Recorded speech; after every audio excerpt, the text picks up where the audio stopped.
Hello, it's Christy Gray, your newest hype girl and astrologer.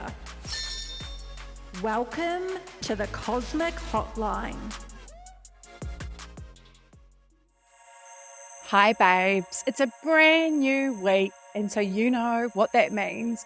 We have a new concept that we're going to be diving in through the lens of astrology and all things stargazing. And as the name of this episode suggests, is that we are going to be diving into the concept of manifesting your dreams through the lens of astrology. I'm really excited for this episode because there's so much we can gain insights into when we're working with our stars, when we're working with our natal chart. As I always share when I'm connecting with someone for the very first time, and especially if it's their first time diving into astrology, or they don't know what to expect, or they're not sure what questions to ask, is that there's so many different layers to explore, and astrology isn't one-dimensional. It's multi-dimensional, and it really is, what are you ready for? If I think of the topic of manifestation in itself, look, I get it. It's really on trend, but I want to give you some insights as to my approach. And this has come through my own learnings. This has come through my own conversations with clients over the years, but how I view things through astrology and your unique natal chart. Because if I'm being really honest with you, I've tried everything when it comes to manifestation. So like clockwork, around the time of my Saturn return, so it would have been, our Saturn return is anywhere between 27 and 30, and we get those Saturn transits approximately every 7 years. And so for me, my Saturn return was at 28. And about 2 years later, so around the age of 30, I started diving into like Louise Hay, Eckhart Tolle, The Power of Now. I think I may have read The Secret at one time.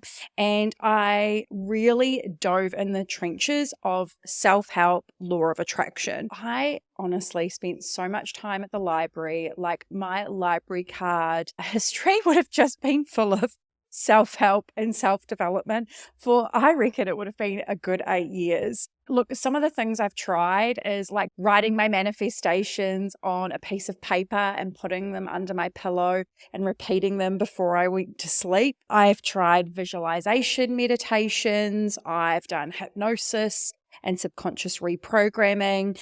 I have done vision boards. Your girl loves a vision board still. And I think too, like reading about what are the logistics of manifestation. And look, I'm being really honest. I don't have one answer to knowing how the law of attraction works. But what I do know is this: manifestation is turning your dreams into a reality. It doesn't happen overnight. It's definitely a process. Manifestation begins as soon as you decide. And deciding could either be knowing exactly what you want or being open to something better, or it's about embodying the energy that you're wanting to call in. Now, there's so many how-to guides out there, and I'm not here to give you another one. But before we dive into what my take is through an astrology lens, I wanted to give you my thoughts of manifestation and like 3 easy concepts or steps. The first one is you need to be clear on what you want or be open to something better. Just as I mentioned before, it's either going after what you desire or thinking about the person you want to become or the energy that you want to embody and call in. Once you're clear on what you want, you need to believe you are worthy of receiving. Our beliefs create our thoughts, and our thoughts are what create our actions. So if you don't believe you're worthy, it's going to be so much harder to obtain what you really want. And lastly, you need to take empowered action towards whatever you're calling in. And look, I use empowered action all the time. I say it with everyone I connect with. Astrology is always about finding the most empowered path forward for you. But sometimes messy action, you might say it as perceived wrong action, is sometimes just as good, if not better, than empowered action, as long as you're doing something to work towards what you really want. I'm going to share with you a few resources that I'm loving at the end of this episode. But for now, let's talk about how manifestation is related to the stars and, more importantly, your natal chart. Of course, there's so many different lenses you could view manifestation through. You could start working with new and full moons and aligning your rituals and practices to those lunar cycles. You could also take your star sign characteristics and align some witchy rituals specifically to your star sign. But I want us to go deeper than that. I need to premise, you need to take your entire natal chart into the equation. But I love sharing what I can. And so here's a couple of things I want you to consider. And that would be Jupiter and Neptune in your natal chart. Jupiter stands for individual luck, whereas Neptune is cosmic consciousness. Neptune represents your higher self. It is your divine power. Jupiter is the planet of expansion, abundance, and luck. It's an amazing planet that you can connect to find how you're inspired or how you connect with your innate wisdom. I don't think we've spoken a lot about Neptune, so I wanted to dive into this planet today. Neptune stays in a zodiac sign for approximately 14 years. So the sign that it's in will speak to a generation rather than you individually. I do want to give you some insights as to what zodiac sign Neptune has resided in since the 50s, but I'm also going to take you through Neptune and my take on things for every single house. So take note, if you're working with your natal chart, where Neptune is in your specific natal chart and also what zodiac sign it resides in. And if you don't have a copy of your natal chart, you'll need your date of birth, your time of birth, and your birth city and location. And you can cast your natal chart at a website like astro.com. Unlike inner planets, the outer planets are slow movers. So for example, throughout the 40s and 50s, Neptune was residing in the sign of Libra.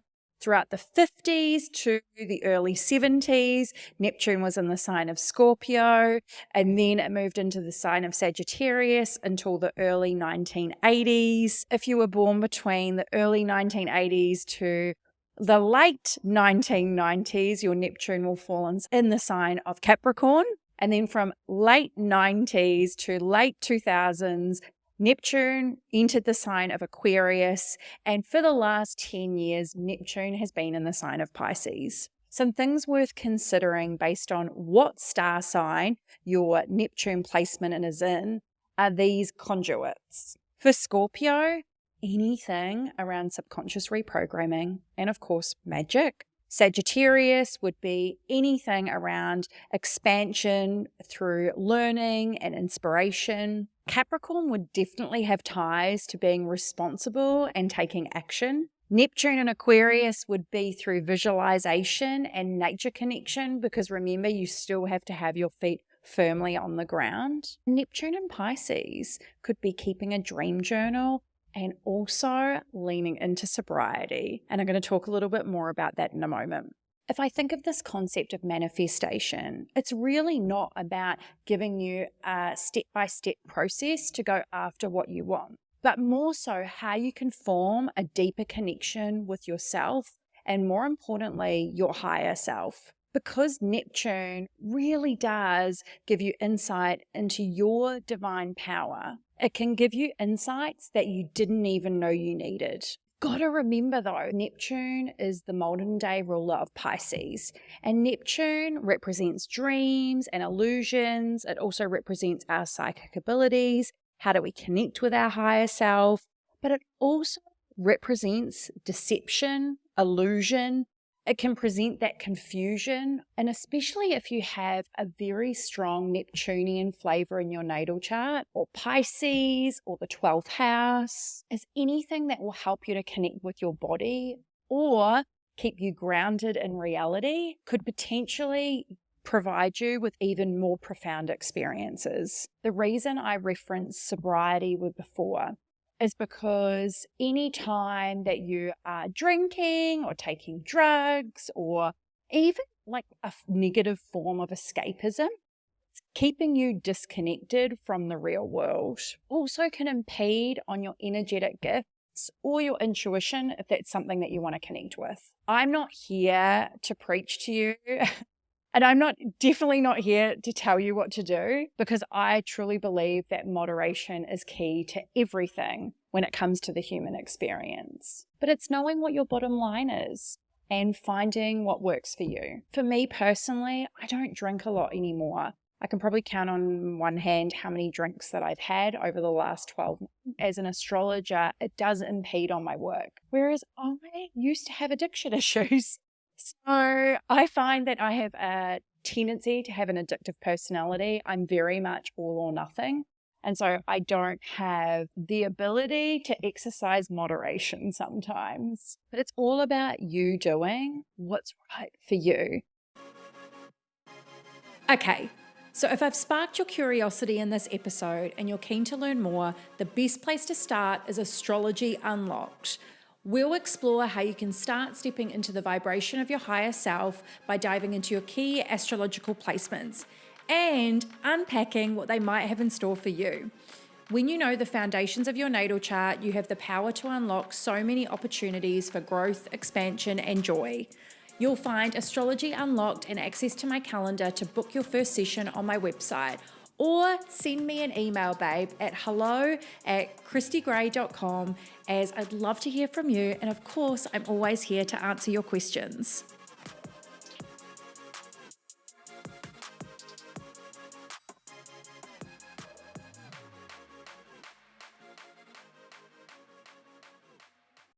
So when manifesting, you need to be clear on what you want. You need to believe you're worthy of it, and you need to take empowered action.